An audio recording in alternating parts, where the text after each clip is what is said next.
दिल्ली और यूपी के गांव में पढ़ने के बाद नवीन जैन रुड़की में शिफ्ट हो गए और आईआईटी रुड़की से अपनी इंजीनियरिंग कंप्लीट की।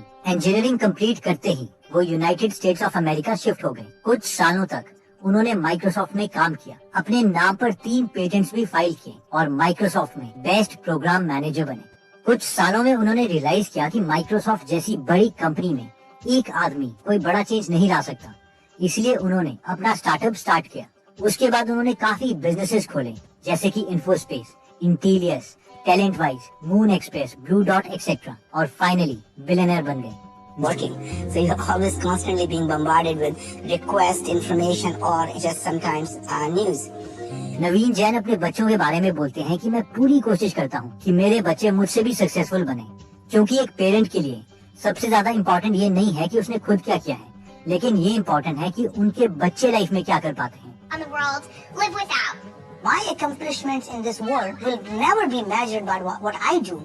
It will be actually measured by what our children are able to do. तो आज हम देखेंगे कि अमीर लोग अपने बच्चों को क्या सिखाते हैं जो मिडिल क्लास लोग नहीं सिखा पाते। तो सबसे पहला पॉइंट जो अमीर लोग अपने बच्चों को सिखाते हैं वो है surround yourself with successful people. एक बार नवीन जैन की 16 साल की डॉटर प्रियंका नवीन के पास आई और उन्होंने कहा, डैड, मैंने अपना पैशन ढूंढ लिया है, मुझे दुनिया में गर्ल्स एजुकेशन पर काम करना है। मुझे पता है कि आपको साइंस और टेक्नोलॉजी बहुत अच्छी लगती है, पर मुझे उसमें कोई इंटरेस्ट नहीं है, इसलिए मुझे इसके लिए फोर्स मत करना।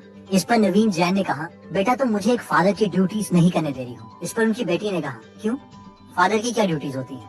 इस पर नवीन ने कहा, एक अच्छे फादर की ड्यूटी है कि वो अपने बच्चों को इतनी चीजों के बारे में जानकारी दे ताकि बच्चा उनमें से चूज कर पाए, क्योंकि अभी तुम्हें नहीं पता कि तुम्हें कितना ज्यादा चीजों के बारे में नहीं पता है, इसलिए पहले बाकी ऑप्शंस को भी देख लो और फिर अपना पैशन डिसाइड करना। इस पर नवीन की बेटी ने कहा, फिर आप क्या चाहते हो मैं क्या करूं? नवीन ने कहा, मैं चाहता हूं कि तुम सिर्फ 4 हफ्तों के लिए सिंगुलैरिटी यूनिवर्सिटी में जाओ और न्यूरोसाइंस और जेनेटिक्स के बारे में जान लो। उसके बाद तुम जो डिसाइड करोगी मुझे मंजूर होगा। प्रियंका इसके लिए मान गई और उसने कहा कि ठीक है, 4 हफ्ते बाद मैं आपको अपना डिसीजन सुनाऊंगी। 4 हफ्तों के बाद प्रियंका आई और उसने कहा, डैड, मैंने अपना डिसीजन ले लिया है। नवीन उसे ध्यान से सुनने लग गए। प्रियंका ने कहा, डैड, मैंने डिसाइड कर लिया है कि या तो मैं न्यूरो साइंटिस्ट बनना चाहती हूँ या जेनेटिक्स में जाना चाहती हूँ। नवीन इस पर हैरान हो गए और उन्होंने कहा, लेकिन क्या तुम मुझे बता सकती हो कि तुमने अपना माइंड कैसे चेंज किया? इस पर प्रियंका ने कहा, डैड, जब मैं स्कूल जाती थी तो मैं फिजिक्स और केमिस्ट्री पढ़ती थी और मुझे लगता था कि इससे ना तो मेरी या किसी और की लाइफ चेंज होगी, लेकिन जब मैं सिंगुलैरिटी यूनिवर्सिटी में गई तो क्योंकि मैं गर्ल्स एजुकेशन में काम करना चाहती हूँ, मुझे वहाँ पर बताया गया कि जब तक मैं ये नहीं समझ पाऊंगी कि ब्रेन कैसे काम करता है, मैं एजुकेशन कैसे चेंज कर सकती हूँ। तो ये पॉइंट कहता है कि your environment is more powerful than your will power, यानी अगर हम जिस तरह के लोगों के बीच में रहेंगे हमारा ब्रेन भी वैसे ही बनता जाएगा।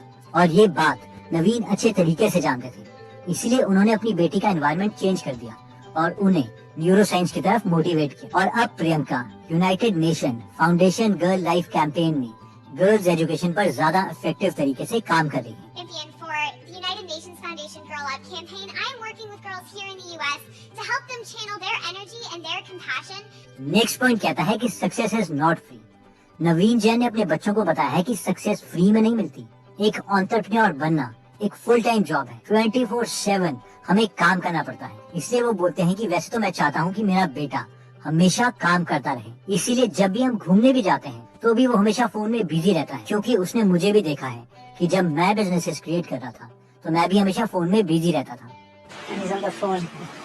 Being an entrepreneur is just a full-time job, 7 days a week, 24/7. Next point कहता है कि हैव एन एबंडेंस माइंडसेट। 1983 में नवीन जैन आईआईटी रुड़की से अपनी एजुकेशन कंप्लीट करके यूएसए पहुंचे तो उनके पास सिर्फ $5 थे और उन्हें इंग्लिश भी नहीं आती थी, लेकिन इस वक्त उन्होंने एक कंपनी भी खोली है जिसका नाम है मून एक्सप्रेस, जिसका मिशन मून में जाना है। मून एक्सप्रेस को यूएस गवर्नमेंट से परमिशन मिल चुकी है कि वो मून पर रोबोटिक स्पेसक्राफ्ट भेज सकते हैं, और ये बहुत ही अप्रिशिएट करने वाली बात है कि अब सिर्फ सुपर पावर कंट्रीज ही नहीं बल्कि कुछ बिजनेसेस भी स्पेस को एक्सप्लोर कर सकते हैं। नवीन जैन बोलते हैं कि मैंने अपने बच्चों को भी यही सिखाया है कि जिस मूवमेंट में हम ये बोलने लगते हैं कि कोई चीज इम्पॉसिबल है, अब क्योंकि हम सोच रहे हैं कि कोई चीज इम्पॉसिबल है तो इसका मतलब सिर्फ ये होगा कि वो चीज हमारे लिए इम्पॉसिबल होगी, ना कि किसी और के लिए, क्योंकि दूसरा कोई ना कोई इंसान आएगा और उसी चीज को जिसे हम इम्पॉसिबल बोल रहे हैं उसे करके चला जाएगा। Because the minute you believe something is impossible, it becomes impossible for you and not someone else. Next point कहता है कि solve problems and get rich. जब भी कोई अमीर आदमी बना है तो वो इसलिए बना है क्योंकि उसने बहुत से लोगों की प्रॉब्लम्स को सॉल्व किया है। नवीन जैन बोलते हैं कि अगर आपको $1 बिलियन कमाने हैं तो आपको बस $10 बिलियन की प्रॉब्लम सॉल्व करनी पड़ेगी। If you want to make $1 billion, how do you make $1 billion? You go out and solve a $10 billion problem. Problems जैसे कि energy problem, clean water, good education, ये सारी $1 बिलियन प्रॉब्लम्स हैं जो आपको बिलियनर बना सकती है। इनका कहना है कि अगर आप एजुकेशन को एक गेम की तरह एडिक्टिव बना दो कि बच्चा कहे माँ मुझे 1 घंटे और मैथमेटिक्स पढ़ना है, तो आपको कोई बिलियनर बनने से नहीं रोक सकता। नेक्स्ट चीज जो अमीर लोग अपने बच्चों को सिखाते हैं वो है कीप मेकिंग एसेट्स। जब एक इंटरव्यू में दुनिया के सबसे अमीर आदमी जेफ बेजोस से पूछा गया कि अमेज़न प्रॉफिट क्यों नहीं कमा रहा है, तो उस पर उन्होंने कहा कि हम नई अपॉर्चुनिटीज में इन्वेस्ट करते रहते हैं। जेफ बेजोस बोलते हैं कि मैं इससे कुछ इस तरीके से सोचता हूँ कि 20 साल पहले हमने एक नींबू पानी की दुकान खोली थी जो आजकल हमें बहुत पैसे बना के दे रही है। अब इन पैसों के साथ हमने अपनी स्किल यूज करके एक बर्गर की दुकान खोल ली, एक शेक की दुकान खोली, एक्सेट्रा। इसीलिए हम हमेशा नई अपॉर्चुनिटीज में इन्वेस्ट करते रहते हैं, चाहे वो अमेज़न किंडल हो, अमेज़न प्राइम हो या फिर अमेज़न वेब सर्विसेज हो। अब ऑब्वियसली हम में से शायद कई लोग एक के बाद एक मेगा बिजनेस ना खोल पाए, बट हम ऐसे बहुत छोटे एसेट्स बना सकते हैं जो हमें कुछ अमाउंट क्रिएट करके देते रहें, जैसे कि कोई रेंटल इनकम का सोर्स, कोई कार जिसे हम टैक्सी में कन्वर्ट कर सकें, कोई यूट्यूब चैनल, कोई फेसबुक पेज, कोई blogging website, etcetera. Next point कहता है कि रेप्लिकेट योर इनकम। अगर हम एक थिएटर आर्टिस्ट की बात करें तो उसे मनी अर्न करने के लिए हर बार परफॉर्म करना पड़ता है। अगर आज दिल्ली में परफॉर्मेंस है तो कल यूपी में होगी, परसों कोलकाता, एक्सेट्रा। जिस दिन ये आर्टिस्ट बीमार हो गया ये अपनी परफॉर्मेंस नहीं दे पाएगा और ये पैसे अर्न नहीं कर पाएगा। शाहरुख खान मूवीज में आने से पहले एक थिएटर आर्टिस्ट थे और उन्हें फाइनेंशियली काफी स्ट्रगल भी करना पड़ता था, लेकिन जिस दिन वो मूवीज में आए तो movies can be replicated using CDs, DVDs, MP4 files, etcetera.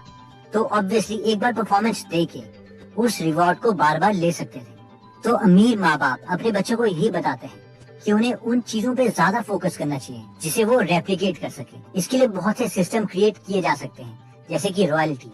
कोई भी इंटेलेक्चुअल प्रॉपर्टी जो हम क्रिएट कर सकें, चाहे वो बुक्स हो या एक डिजिटल कोर्स हो, उससे कंटिन्यूअस स्ट्रीम ऑफ इनकम आ सकती है। अगर हम एप्पल कंपनी की बात करें तो जब भी कोई iOS एप्लीकेशन के लिए पे करता है तो उसका 30%